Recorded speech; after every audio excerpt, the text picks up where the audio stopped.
अमर astrology में आपका स्वागत है दोस्तों। मैं हूं अमर सिंह चौहान। आज हम एक बहुत ही विशेष विषय पर चर्चा कर रहे हैं।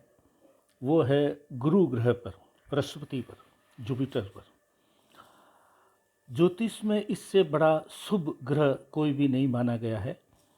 और आज हम चर्चा करेंगे कि जुपिटर जो है, लगन में हो, चतुर्थ भाव में हो, सप्तम में हो, दसम में हो, पंचम में हो, नवम में हो, तो किस किस प्रकार का फल देगा। लेकिन आज हमारे विषय का शीर्षक है, गुरु अगर लग्नस्थ है, यानी प्रथम भाव में गुरु आपकी कुंडली में है, तो आप ईश्वर की गोद के अंदर बैठे हैं, ईश्वर की गोद में बैठे हैं। इतना बड़ा इसका फल दिया गया है।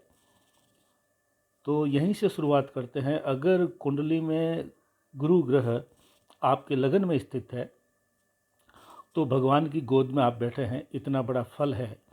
क्योंकि शास्त्रों में ये कहा गया है कि लगन में बैठा हुआ गुरु कुंडली के 1,00,000 दोष दूर करता है।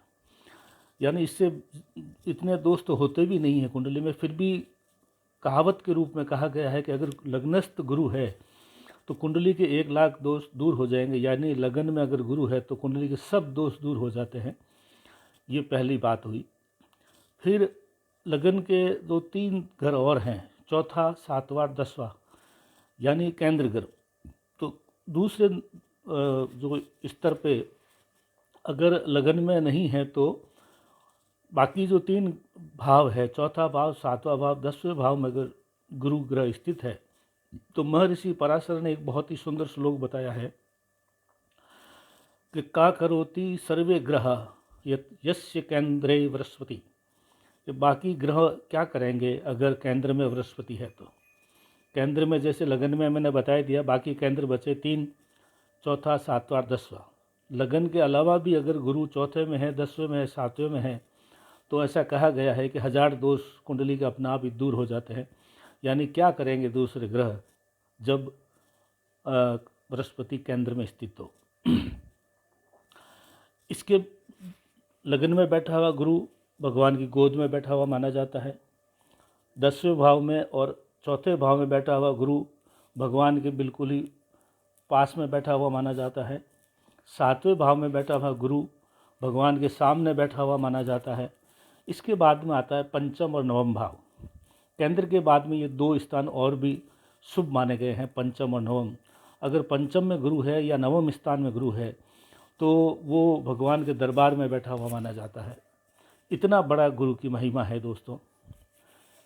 लगन में है तो ईश्वर की गोद में ही है। अब गुरु से बनने वाले अन्य योग हैं, उनकी हम चर्चा करते हैं। लगन में गुरु है, साथ में चंद्रमा है, या केंद्र में कहीं भी गुरु है, साथ में चंद्रमा है, या चंद्रमा से गुरु केंद्र में है, या दोनों आमने सामने है, तो गज केसरी योग बनता है, जो ज्योतिष का सबसे सर्वोच्च योग माना गया है। तो ये अगर गज केसरी योग बन गया, यानी गज मतलब हाथी और केसरी मतलब शेर, दोनों ग्रहों की ताकत एक इंसान में, दोनों ग्रहों के गुण एक इंसान में आ जाते हैं और गज केसरी योग का निर्माण होता है। ये बहुत ही बड़ी बात मानी जाती है। इससे बड़ा ज्योतिष में कोई योग नहीं होता है गज केसरी योग के बराबर। और अगर केंद्र में और पंचम नवम में गुरु नहीं है तो ज्योतिष में ऐसा कहा गया है कि बिना सूंड का हाथी और बिना पंखों का पक्षी।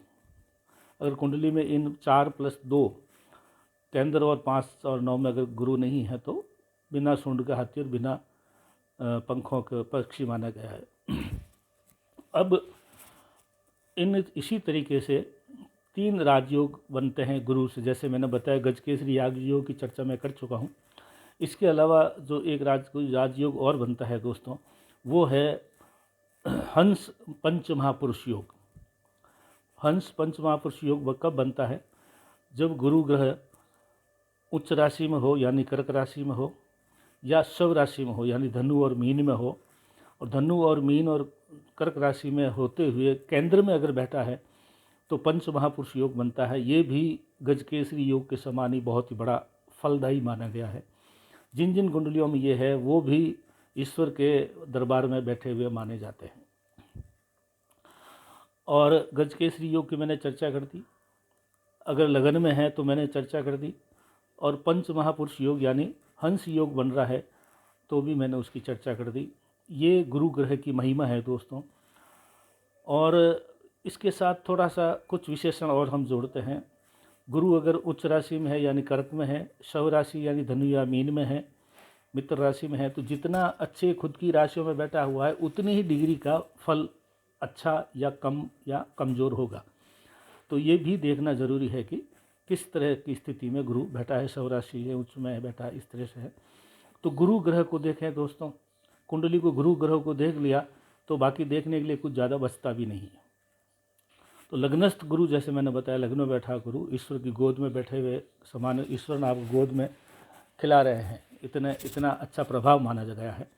उसके बाद में केंद्र में 4, 7, 10 और 5 और 9 में बैठा गुरु बहुत अच्छा माना गया है। तो कृपया अपने कुंडली का विश्लेषण करें या करवाएं हमारे से या किसी विद्वान ज्योतिष से कि गुरु आपके कहाँ पे बैठा हुआ है।